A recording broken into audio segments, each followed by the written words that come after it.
Good afternoon and welcome to Wavy Digital Desk. I'm your host, Sarah Good. Today we're going to be talking about the Olympics. Now, I know everyone's been watching, but there's still much more action to take place between track, soccer, and what we're talking about today, women's basketball. Now, you're going to see some photos here of what has happened so far in the lead up to, the quarterfinals, which are taking place tomorrow. Now, we're going to bring on head coach of Old Dominion women's basketball, and she's going to be speaking with us about her own experience as a two-time gold medalist, talk about her career and what she's seeing now, and a special role that she took on this year in helping, select players for the game. So without further ado, I'm going to bring on DeLisha Milton-Jones. Coach, thank you so much for joining us this afternoon. Thank you for having me. It's Absolutely. always a pleasure. Yeah, absolutely. I know that we've done, interviews with you in the past. I was watching just earlier today, you and James Catato got to do a little competition in the gym, just a couple months ago when you hit 100 wins. So, we've seen all that you've done here with the ODU team. And so it's a pleasure to get to talk to you. Thank you so much. Tell him he needs to come back and get his butt kicked a little I bit know, more. right? It wasn't enough. You guys can do a rematch. But just a little bit about you before we get started. I think everyone's familiar with your name, but if they're not, head coach of Old Dominion. You played at University of Florida, now WNBA 17 season career. Some teams local, Washington Mystics, but Los Angeles Sparks, San Antonio Stars, New York Liberty. And now you're a two-time Olympics gold medalist in the 2000 Olympics in Sydney and in 2000 is it 2008, 2004? Yes. 2008. Yep. Yes. And so, you have a lot of, and then also WNBA All-Star. You also were, in the Hall of Fame. So now that you had this, huge career, now you're at ODU. How does it feel now watching the games when you've been in their shoes? Watching the games now, I'm rushed with different emotions and different thoughts and memories. It's kind of hard to focus on the game because so many situations I see them in currently on the floor.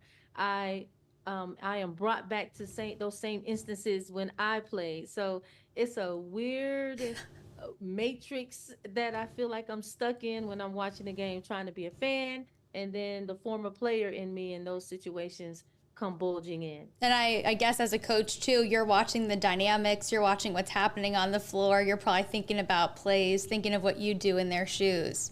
All the time, all the time. I think now more than anything, I'm looking at it from a coach's bird's eye view and perspective because that's something that I am currently doing is coaching. And so I'm watching the game in a critical way, like, oh, in this situation, they need to go inside, or we need a quick hitter, or should we call a timeout, and what adjustments should we make defensively? And this year, you had a special role. You were part of the selection committee. What was that like, being able to choose the talent that's going to represent the U.S.? I thought it was a huge responsibility being able to pick, have an opportunity to be on the selection committee to choose who the next 12 best women we would find to represent our country in Paris. And it was a daunting task, and I felt like no matter what decision we made, someone was going to be unhappy with something. But to keep things true to the integrity of what they asked me to do, we just focused solely on finding the 12 best players like they asked that would go and give us the best opportunity to continue our dynasty that we have set with USA basketball in the Olympics. Absolutely. And you're a huge part of that. If they win this year, for people that don't know, this would be the eighth consecutive win, which is a huge honor, for the U.S. team. There's players right now that are on the team that you, in fact, have played with. And I was watching a clip today where you said Diana Taurasi, that is one of your favorite players to play against. What's it like now watching her on this team as one of the more experienced players taking on the court? I'm so proud of her, and I sometimes I'm looking at it. I'm like, man, I wish I could dust my shoes off and be out there with her. But she's representing the 40 and over club, and she's doing it in a tremendous form and fashions. She's in tremendous shape. She's just as sharp mentally as she's ever been. She's actually out there trying to play defense. That's something she's not known for, but I think she's putting forth her best effort doing so.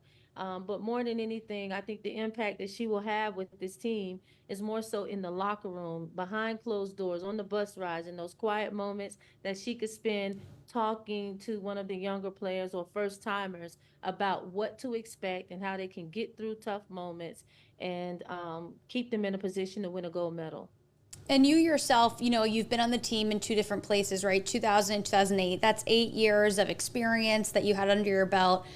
What's it like? And I know that you mentioned, selecting this year's team. There was a lot of, national commentary about who is going to make the team, younger players, more experienced players. What is that like, being on the team maybe as a younger player and then also as more of an experienced player? Being on the team as a younger player, you are wide-eyed and bushy-tailed, and I think the one attribute you can bring that's an immediate asset to everything going on is your youth. Bring your youthfulness, allow that energy to permeate throughout the team, so that some of the old vets that have been down this road a time or two, they can pull from you in a powerful way, and you can impact them.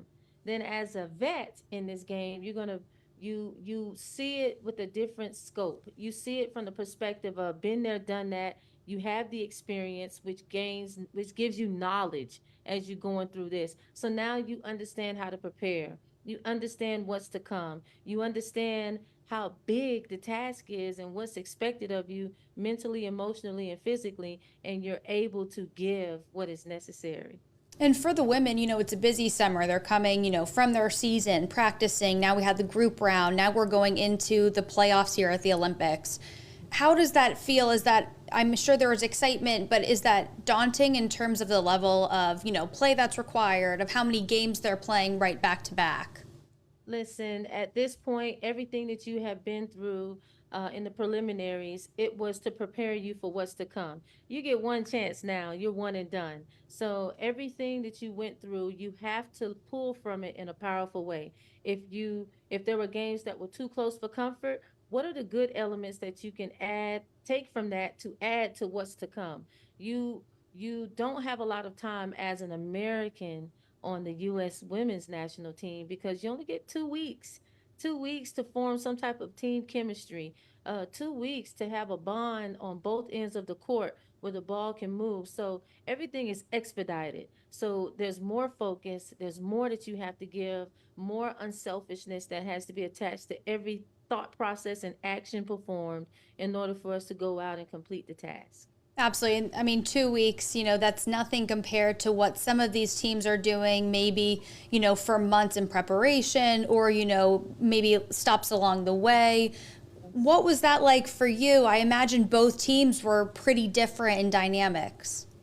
Yes, it was different in dynamic because of personnel, but um the feelings and the energy surrounding it and mindset were all the same. One team, one country, one goal, and that's to win the gold medal. And if we fell short, it was gold or bust. No silver, no bronze. It was completely for the goal. But when you're in that situation, you understand clearly that there are no room for mistakes. You have to have a dominating mentality. You want to win the warm up. You want to be precise in your scouts. You want to be sharp as ever because you know you're going to get everyone else's best effort every single time that you suit up. And while we may have some holes here or there, offensively or defensively, probably more defensively than we do offensively, you know our opponents are going to try to gun for us and showcase and put on display every nuance that is negative in our play. We have to be the type of team that's going to come out and say in the first 5 minutes of the game, we want to be up 20. So that means Right. we have to come out with energy and we have to be collective in that pursuit. And you all go from a season, obviously, where you're competing against each other to having to be a team. What's that like in that transition? Some of those people you're playing against now being the person you're passing to. I think that's a great question because, in some instances, it's a little weird because it's like 2 weeks ago, you tried to take my head off and I tried to take yours off. Or we suffered a tough loss and I didn't like the trash talking that was going on. But at the end of the day, we're all competitors and we're doing it at an elite level. But we keep the perspective where it should. We keep the thing. And the thing is the gold medal. So we instantly put all of those emotions and feelings to the side. It doesn't matter what team you played for, how much money you make, or what even whatever your status is in the game of women's basketball. It doesn't matter. Only thing that matters is what's across your chest, and that's USA. And I'm sure every year it's hard to select the talent for the team. I feel like this year in particular, at least people who have not previously really been watching WNBA, have been watching women's basketball, maybe a resurgence. And I hate to say that because I know there are so many loyal fans, that obviously have been watching you all and watching the teams for years. But what's it feel like, this year, seeing the talent, seeing the people, picked and be selected for this team? Did it feel like maybe it was a harder responsibility this year with all of the personalities and players? I mean, just tell me a little bit about that process. It was very difficult, but yet easy at the same time because the crop of players we get to choose from, they're very talented. You can go to any team in the WNBA and handpick two or three players from each team and say, hey, any combination we throw together, we should be able to go and win. But what makes it difficult is when you throw in other other variables. Mm-hmm. Like for instance, who has been to the camp? Who has made the sacrifices that were necessary for us to see them in this environment with head coach Cheryl Reeves and her staff, with the core group of players that we know will make up this team? Who fits the style of play on both ends of the floor that the head coach is looking for and that the committee feels will go and be able to compete at a high level night in and night out under extreme circumstances on foreign soil? So when you add all those variables up to culminate to make your decision, then it becomes rather easy who should be in what positions and who should be playing with who and who can make the most immediate impact for us to be successful. Right, because sometimes, in sports, I play lacrosse, for example, so every style of play, it's different. Every team is a different kind of defense. Every team is a different kind of dynamic and transition on the field. I know that we used to have to watch basketball for plays around the eight, to see how quickly you all move the ball. But you're trying to figure out those dynamics too, right? It's not always just let's pick the top players. It's who's going to work well together. Oh, chemistry is everything. When you're playing against opponents that have been playing together for years, while during my tenure of playing internationally, what I noticed was they start at the grassroots level and they grow in their game and in their culture and their chemistry and cohesiveness as they age. And you tend to see those players go from grassroots levels to Olympians together. So they know each other like they go together like hand and glove. They really do. So you're combating against all of that. So when we're putting a team together, it can't just be who is a crowd favorite. It can't just be who can get more butts in the seat and garner more media attention than the next. It has to be a well thought out plan where when we go and put this team and present it to the world on the world stage, they have to be able to conquer the goal. Because if we fall short and we do things according to how our fans feel like it should be done, and we fall short, then there's going to be a lot of criticism and a dynasty will be lost. And now we would have to start our win streak over again. That's not something that we wanted to deal with. We wanted to do our job and be solidified in whatever 12 woman roster we put together, knowing that they'll go and they'll accomplish the goal. That's interesting that other teams do it differently. They're built up from the bottom, so they're not really pulling the same way that the U.S. is. Yeah, it's tough. It's really tough. When you think about the Olympics, I've said this before, a lot of people they can see the gold medal. They can see the gold medal and they're like, "Oh, job well done." But what comes along with this are tremendous sacrifices, a lot of lost time with family, friends, and loved ones. You miss birthdays. You miss laying a family member or a friend to rest when they pass. You miss beautiful moments that this opportunity can steal from you, but then when you accomplish the goal, it can reward you in a different way. And show that again if you might. But, what does that feel like to have those medals, years later, but, from, obviously hugely important moments in your life? I mean, what's it feel like to see them and to hold them now? I think when I hold my medals now, they definitely have a different impact and meaning on my life because I understand clearly what it took to achieve this. And then on another hand, I also understand how amazing it allows me to feel afterwards because I feel so accomplished. And it does take a village, and it takes a special group of women, even the committees that pick them. I understand what everyone went through because I've been on every level of it. But to hold this in my hand and not just for me to share in this moment, but to share it with fans, share it with my players, share it with my family, it means the world to me to be able to do so. I feel like I've contributed in a major way to being able to live on American soil and live a good life. Well, it's unbelievable seeing them, right now, even just like through Zoom. So I imagine when you pass those around and you can talk to your players about it, you're setting such a new perspective for them too. Most definitely. I think everything we do here at Old Dominion for our women's basketball program, we have standards, and those standards are attached to excellence. And I only know what I've been taught and through my experiences, and I've been afforded the luxury of being at an elite level for a long time. So our players have to be gold medalists in the community, in the classroom, on the court, and in their character. And that's a mantra that we sing throughout our program. We try to live by it, let alone talking about it.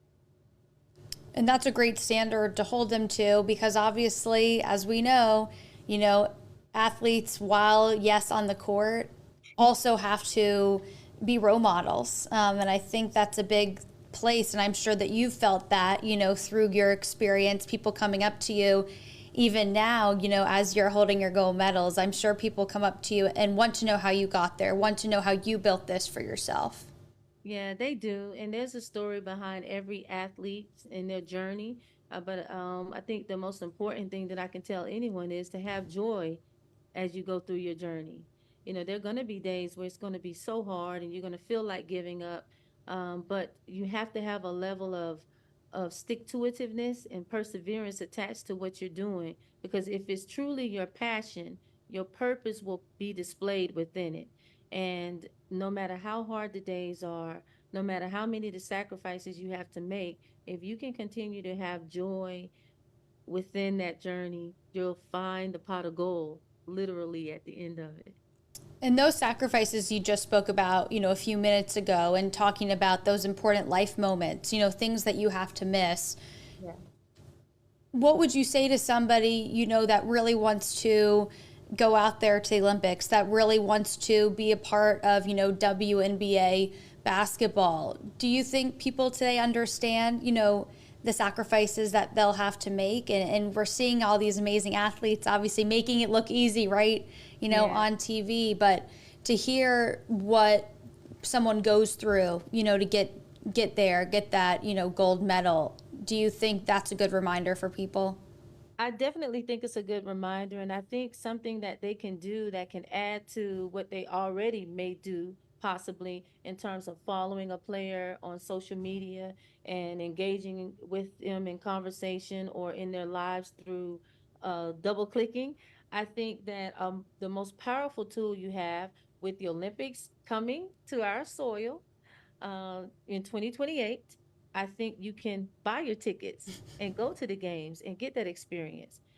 For the WNBA, buy the tickets, become a season ticket holder, and go and experience it and get an up close and personal bird's eye view of how the game is played and allow it to become yourself to become one with it so you can see from a different vantage point just how hard the work is. You can hear the communication behind what they're doing on the floor. You will feel and see the passion that they're putting into play so that they can be victorious in that moment. And then also watch what they're doing in the community. If they're out and about signing autographs, holding camps, or going to just be a mentor to other basketball players or other people, human beings, support all of that.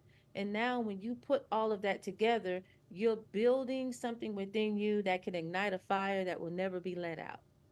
And for those girls that want to work up to that, I mean, what's your top, piece of advice for them? Is it focusing on, dribbling? Is it focus on their endurance? I mean, what are some of those things that, kids now can make sure that they have ready to go?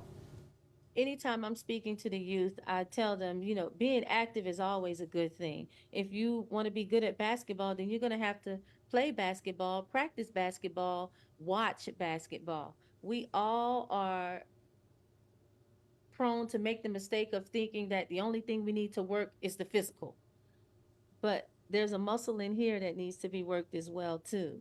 And this muscle controls the emotions attached to your heart, and it also can control what the body does and how well it does it. So tapping into the mental side of things, using visualization and imagination, being able to see yourself do something before you actually do it is probably the best practice tool that I could give any young player. And we've seen some gymnastics, competitors on both sides close their eyes, go through their routine. So what you're talking about, while it might not show on TV, see yourself doing it. I think that's a really great piece of advice. Yes, it is. And a lot of times people forget to breathe and truly be in the moment. But if you watch the Olympics, when you watch the long jumpers or the triple jumpers, or you watch the sprinters or the gymnasts or even the basketball players at the free throw line or whatever it may be, there is so much power behind just being in the moment, embracing everything that you're feeling, and just breathe. Breathe, inhale, exhale, be in the moment, see yourself, whether it was a mistake that you made, cleaning it up and making it better. If you did something good, then rinse and repeat. Try to do it all over again. But as simple as those things are, attaching the mindset, attaching good breathing techniques will allow you to be relaxed in the moment so that you can perform at an elite level. And then I know we're almost out of time, but I do want to just get to, the WNBA this year. A lot of more eyes on it. Hopefully, those TV deals and those other deals will follow and sort of raise the bar for women's sports. How are you feeling about, changes you're seeing or, excitement around all the seasons? I am so excited for everything that the women of the WNBA are experiencing. I think that the sacrifices we all made when I came into the league back in 1999, we knew that we were going to be the pillars that this bridge was going to be built upon, and we wanted it to be a solid foundation that we stood upon. The ones that came before us that did not get to participate in a professional league, or they tried and it failed, but we knew that there's a large responsibility attached to us furthering this cause, so that my niece or future daughters will have an opportunity to be in the WNBA. The fan support, the media support, the marketing dollars and initiatives that have been placed behind the WNBA has all created this momentum. Then when you add the likes of household names like Caitlin Clark and Angel Reese and Juju Watkins and everything that everyone is doing on the collegiate level, it is such an enjoyable process to be a part of. Absolutely. And, it's exciting to watch. And, for women's sports, it's so exciting to see all of the energy on it. And, it's nice to see you with your team there at ODU being able to have, these exciting moments, to be able to have, you as a coach, I'm sure is just an unbelievable opportunity for some of these women, to see somebody and sort of emulate them.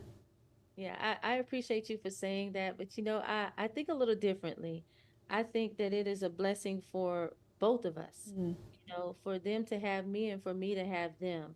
Being an athlete that played the game at the grassroots level and now I'm coaching, I feel so honored to be able to give back in the most forceful way that I can all the love and admiration that I have for the game, for all the things that it has gifted me in my life. So, any player that has been afforded the luxury of being coached by DeLisha Milton-Jones, I would hope and pray that they walk away full of passion, full of purpose, ready to make an impact in anyone's life that they share space with. And you're excited for this year's team. They'll be on campus, not exactly, in the next weeks, but coming up. They're coming to campus. Yes, they are. We just completed our summer workouts a couple of days ago. The team looks great. I love where we're at offensively, defensively. I'm looking forward to them coming back to campus on August 20th and them getting situated for fall classes to start. But then we revving our gears up in full preparation for opening up our season November 4th. Well, I can't wait to check them out this year. Best of luck as they start off their school year. Well, Coach, thank you so much for joining us this afternoon to talk about this. I think, it's such a unique, conversation to be able to speak with you about your Olympics experience and, in selecting the team this year as well. So can't wait. And so for everyone, mark your calendar tomorrow. The quarterfinals start. The U.S. is playing Nigeria in the quarterfinals on the August 7th. So make sure that you have that set. I know that it's about at 3:30, I think, Paris time, but obviously a little bit different here in the U.S., but I'm sure that will be something to keep your eyes on tomorrow. But Coach, is there anything else, that you want people to keep in mind as the games start here? I want them to enjoy every minute of it and be true supporters. Win, lose, or draw. I'm hoping that we win, but it was a lot of hard work and decision making that went into this entire process. And those women and men deserve to be celebrated for their efforts because it's not easy. Absolutely. Well, I know we can't wait to cheer them on. But, Coach, thank you again for being with us here. And if you're watching this now or later, more information's up on wavy.com. You can also find out more information about Coach Milton-Jones and past coverage on Wavy. So definitely check that out. But, Coach, thank you again. Thank you. Thank you for having me, Sarah. Absolutely.